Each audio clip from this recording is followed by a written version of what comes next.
సంఘటన ఇప్పుడు మన మీద పడి ఉన్నది నాయన. నేను అందులకే చింతించుచుంటుని ఆంజనేయ. పరాత్ముడైన శ్రీరామచంద్రునితో మనకు వైరమా?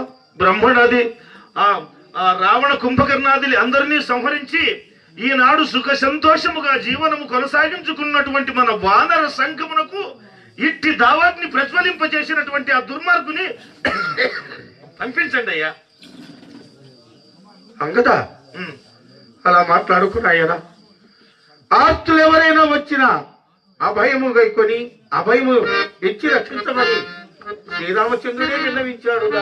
ఆంజనేయ, అట్లు నిజముగా ఆ శ్రీరామచంద్రునితో వైరము పోని మనము యుద్ధము చేసినచో ఈ ప్రపంచమునందు అంతకన్నా ఎక్కువ అపకీర్తి ఇంకా ఎవరు పొందగలరు?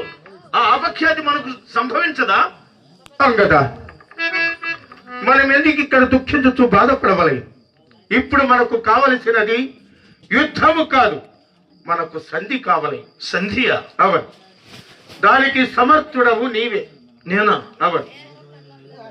అలాగే ఆంజనేయ. ఇదిగో